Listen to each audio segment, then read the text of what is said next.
Hi guys, welcome back on the second episode of our haul series in this channel. So, nag-quit na ako kasi sobrang init. So, currently, ang agenda for today ay mag-open ng mga parcel dahil madami na naman po ang mga dumating na parcel at natambak na naman sila dito. So, unahin na natin sila. The first one ay ito. Ito ay feel ko ito yung cardigan.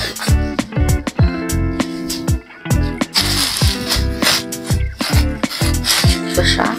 Open natin ng buo.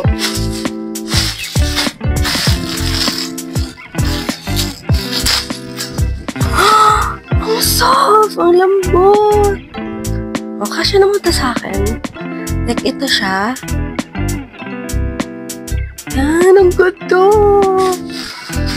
Kasi, diba, may trip na kami sa January next year to something cold na lugar. Wait lang, na-mention ko na rin naman siya ata dun sa first episode. So, ang sabi sa Google, pinakamalamig daw ang buwan ng January sa lugar na yun. So, change outfit yung ibang outfit kasi parang Pilipinas yung outfit. I thought kasi para mga Baguio style lang. Baguio weather lang yung doon. Pero para sigurado at hindi aksaya sa dalang ng damit, bumili na ako ng mga panglamig and magpapanlamig tayo kahit sa Pilipinas ay banasin tayo. So let's see kung ano mangyayari. So yun yung first one. Hindi ko na pala or sasabihin yung mga prices. Ililink ko na lang dyan sa description below ng vlog na to, ng video na to, yung mga link ng mga yan kasi currently ay hindi ako maka-open ng phone ko kasi nag-charge. So, ayun. So, ito naman yung next. Ito yung mga outfit na sinasabi ko nung gusto ko sanang suotin dun sa pupuntahan namin ng lugar. Pero, parang hindi ko na siya masusuot kasi ito yung mga pang Pilipinas na outfit. Kasi, maninipis and mga sleeveless siya. So, hindi siya pwede na suotin dun. Yan. Ang problema ko kasi baka naman ginawin ako dito sa outfit na to. Pero, lakas siya kasi maka-sexy. Lakas siya girl birthday ng taong to vibes dun. Dun sa pagpupuntahan namin is birthday ko siya. Like, birthday month ko kasi ang January. So, like, birthday ko siya. So, ayan. Yun yung second na binuksan natin na parcel. Then, and ilalagay ko na lang sa baba yung link if interested kayo. Then, ito naman yung second yung third na parcel and dalawa yung laman niya. Yung una is ito yung scarf kasi nasabi ko nga sa inyo malamig yung pupuntahan naming lugar. So, bumili ako ng scarf. It's decent naman pala. Pero medyo manipis. Pero okay na rin. Like, ganito yan. Nakaganulo. Oh my God, I'm so excited. Then, ito naman yung isa. Thermal leggings para sure kasi nagpaplano ako dun sa isang outfit ko na may outfit ako na parang short skirt lang. So, bumili na ako nito. Actually, bumili na nga rin ako ng stocking para sure. Pero, mas para daw sigurado, ganito na lang din yung bilhin kasi para sure na hindi lalamigin. Sa outside pa naman kami. And I hope sana kasha. Susukat ko to later.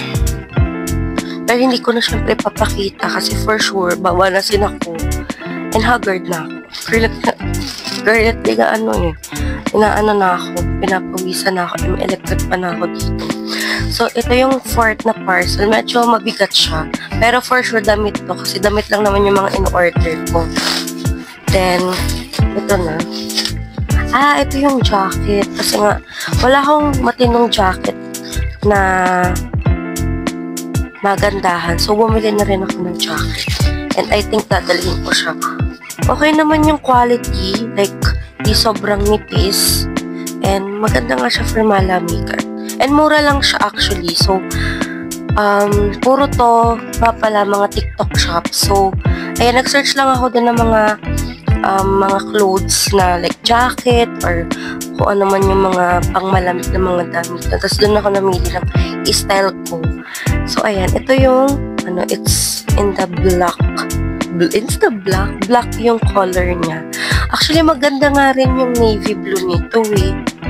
So, sabi ko, try ko muna kasi black is like a basic color. So, kahit saan mo siya eterno, kahit ano yung ipares mo sa kanya, maganda yung itim. So, itim yung binili ko. Pero, pag nagustuhan ko to sa trip namin, baka bumili ako ng navy blue. Kasi maganda din yung kulay niya. Sa mga, for me kasi, yung mga navy blue emerald, yun yung mga shades ko na kulay. So, ito naman yung next. Damit din to for sure. Kasi damit talaga to lahat. Ito naman ay from Hey Zoe. Actually, sobrang ano na ako ng Hey Zoe dahil naka-order na rin ako sa kanila ng Yun din yung isa sa nung last year naman na birthday ko. Yun din yung suot ko na kulay red na top na nag-tingloy kami dito sa Batangas. Ay, yun yung sinuot ko. And sa Hey Zoe din siya. And ngayon naman, pang malamigan naman yung suot ko kasi hindi tayo sa sunny weather. Sa birthday ko tayo ay sa cold weather naman. Yan! May pa long sleeve ang ating pero pa sexy pa rin, diba? Excited na ako suotin to. Kasi dapat extra lang to eh. Extra, like mga extra clothes lang. Like parang kung magpupunta ng market, like night market dun sa pupuntahan namin, ito yung susuotin. Pero kasi, yun nga, yung mga ibang outfit na napili ko, hindi siya pwede sa malamigan dahil nga mga sexy siya. Para sigurado, mga long sleeve na rin tayo para sure. Then, ito naman ay third to the last na parcel na o-open na natin for this November. November ko to finifilm, guys. At ito naman ay mga bra. Dahil ang mga bra ko ay kakaunti yung maayos. So, bumili na ako ng 3 pares ng bra na natatanggal yung mga ganto nila para pag mga sexihan yung outfit, magamit din na siya. Gamit ko siya. Then, ito pa lang, parcel na to is nabuksan na siya dahil sa kadahilanan nga. Ito nga yung stock na binili ko. Kasi akala ko yung texture niya or like yung nipis niya or kapal niya is kung okay na ba sa akin, tinry ko. Kasi nga, banasin naman talaga ako. Sabi ko, baka hindi ako masyadong lamigin dun kasi nga, yun ang medyo malamig na dito sa Pilipinas. Binabanas pa ako, pinapawisan pa ako. So, nag-try lang ako, pero sabi nung kapatid ko, sabi ko nga rin sa sarili ko na para lang sure, bumili na ako ng thermal pants o gano'n. Pero ito, dadalhin ko rin to. Kasi in case na baka kaya ko naman siyang gawa ng paraan, kaya ko siyang tiisin yung lamig. So, ito na lang din yung susuotin ko. Sa ibang ko na lang outfit, susuotin yung thermal pants. So, ayun. So, dalawa siya.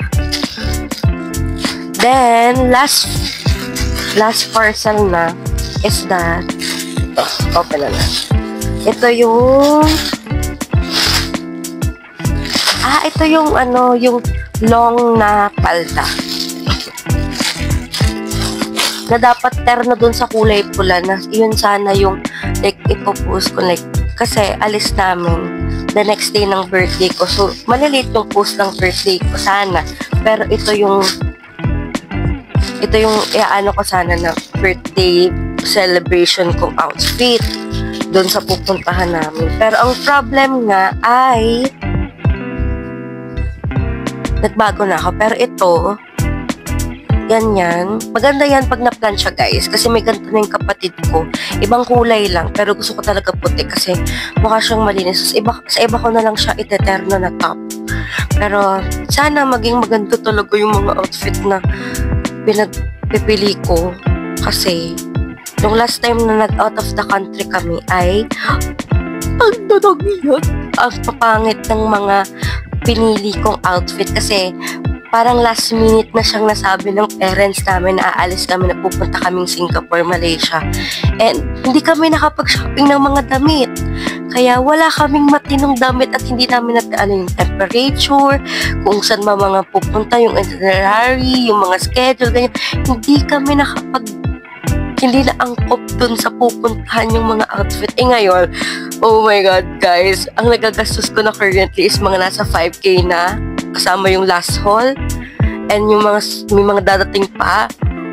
Kaya abangan nyo, guys, kasi marami akong pinili na hindi ko na ba lahat madadala. Kasi may maximum lang yung kg dun sa maleta, and ayun na yung haul natin. So, currently, puro damit talaga siya. Yan. And siguro sa mga susunod na haul natin, for sure may mga susunod pa na haul. Yun naman ay yung mga bagay na dadalhin ko dun sa pupuntahan naming lugar. So, abangan nyo yan, guys, sa susunod nating vlog. Paus-poppers! Ang kakagaling lang kasi sa sakit. So, bye, guys! Dahil tapos na tayo sa haul, ang susunod naman tayo pagbubura at paglinis. Kaya tatanggalin ko ito. Diba na nalagyan yung tagsa? Marker.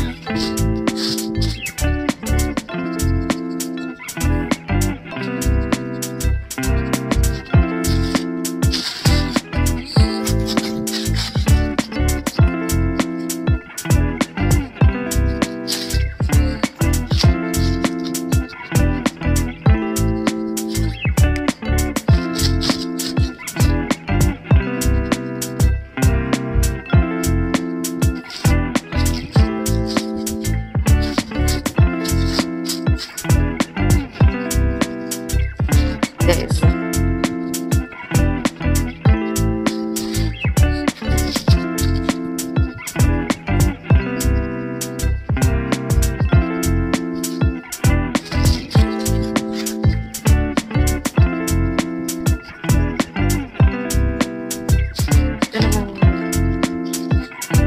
Okay, wala na. So, hi guys. See you on my next one. Bye. Hi guys.